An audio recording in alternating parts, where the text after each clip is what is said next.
सुप्रभात विद्यार्थीगण। आज आप पढ़ेंगे फीचर लेखन। फीचर लेखन क्या है, तो आइए देखते हैं। फीचर लेखन फीचर लेखन का आशय है मनोरंजन पूर्ण समाचार। फीचर में मनोरंजन का स्थान पहला है, समाचार और सूचना का दूसरा। फीचर में मनोरंजन का स्थान पहला है और समाचार और सूचना का दूसरा। परंतु ये फीचर के अनिवार्य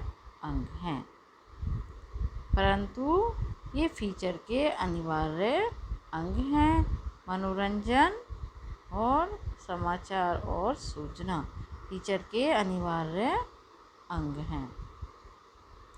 न तो मनोरंजक प्रस्तुति के बिना कोई समाचार फीचर बन सकता है और न किसी सूचनात्मक आग्रह के बिना कोई लेख फीचर बन सकता है। न तो मनोरंजक प्रस्तुति के बिना कोई समाचार फीचर बन सकता है और न किसी सूचनात्मक आग्रह के बिना कोई समाचार फीचर बन सकता है। फीचर शब्द का अर्थ है नाक, नक्श या चेहरा। जब कोई लेखक किसी सूचना या समाचार को इस सजीव और रोचक ढंग से प्रस्तुत करता है कि उसका चेहरा पूरी तरह उभर आए, तो उसे हम फीचर कहते हैं।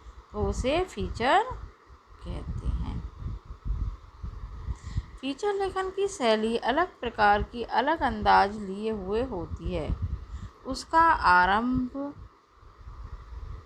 आरंभ कलात्मक, उत्सुकतापूर्ण और आकर्षक होना चाहिए।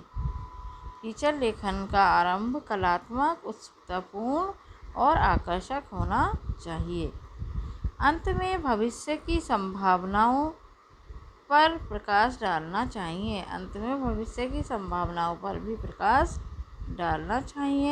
और फीचर में लेखक के निजी मत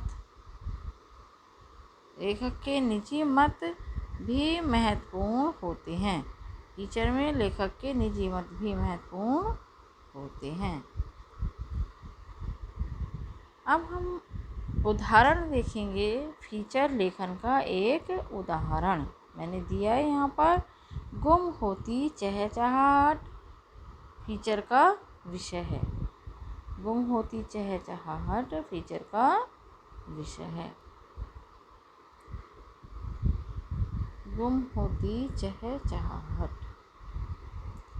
आसमान को छूती इमारतें, लकालक चमकती कारें, बिजली के समान चमकती कारें, फिसलती सी सड़कें,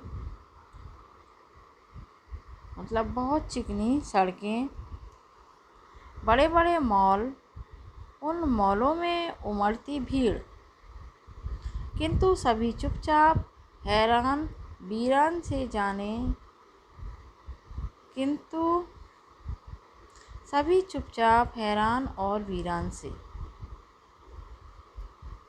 कौन है जो उन्हें कहता है, बोलो नहीं हंसो नहीं। चलो तो पैरों की आवाज़ ना आए, चाय की चुस्कियाँ तो लो मगर चुपचाप। ठहाके लगाना, गप्पे मारना निषिद्ध है। ठहाके लगाने को और गप्पे मारने के लिए रोका गया है। कैसे भीड़ में भी अकेला होता जा रहा है आदमी।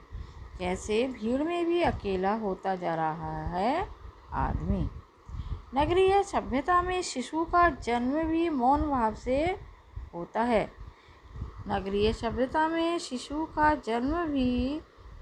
भाव से होता है। न थाली बजती है न बधाई। अस्पताल की लिफ्टों पर उतरते चढ़ते सहम जाता है आदमी। हर जगह चुप्पी, हर जगह चुप्पी। थोड़ी सी आवाज़ करता है तो कौन करता है? नवजात शिशु ही करता है। वह भी कैसी आवाज़ होती है? रोने की आवाज़। थोड़ी सी आवाज़ करता है तो नवजात शिशु ही करता है, वह भी रोने की आवाज़। धीरे धीरे मनुष्य ऐसे दम घोंटू वातावरण में जीता है कि उसे हंसना मुस्कुराना भुलवा दिया जाता है। वह 2 मिनट भी इधर उधर की गप्पे मार ले तो माता पिता को लगता है कि यह बिगड़ने लगा है, यह बिगड़ने लगा है, बेकार में वक्त बर्बाद कर रहा है। उसके चारों ओर धमा चौकड़ी मची रहती है, भाग दौड़ लगी रहती है। जहाँ शोर तो होता है किंतु खुशी और उत्साह से भरी चहचहाहट नहीं होती। त्योहार हो या रिश्तेदारों का आना जाना, दोनों उत्साह के अवसर होते हैं।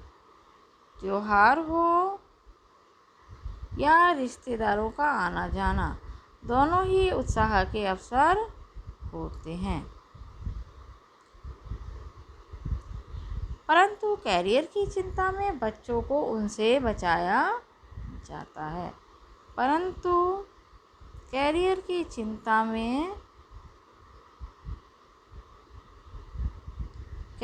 चिंता में बच्चों को उनसे बचाया जाता है। परिणाम स्वरूप बच्चा चुप्पी लगा जाता है। धीरे धीरे यह उसका स्वभाव बन जाता है। इसलिए पूरा जीवन गुमसुम और वीरान बन जाता है। रेस्टोरेंट में खाना खाएं तो वहाँ भी एक चुप्पी बनी रहती है, अर्थात खामोशी छाई रहती है। रेस्टोरेंट में खाना खाएं तो वहाँ भी एक खामोशी छाई रहती है, मानो चम्मच या प्लेट के टकराने से ही असभ्यता उजागर हो जाएगी। ये चहचहाहटें अगर कहीं बची हैं तो कहाँ बची हैं? फुटपाथों पर, झुग्गियों में, पक्षियों में। और इन सब से बचते हैं हम। किसी ने ठीक ही कहा है कि लोग संगमरमर हुए, हृदय हुए इस्पात, बर्फ हुई संवेदना, खत्म हुई सब बात। लोग पत्थर के हो गए हैं और उनके दिल लोहे के हो गए हैं और उनकी भावनाएं, संवेदनाएं बर्फ के समान जम चुकी हैं। इस प्रकार से सारी बातें ही खत्म हुई। धन्यवाद।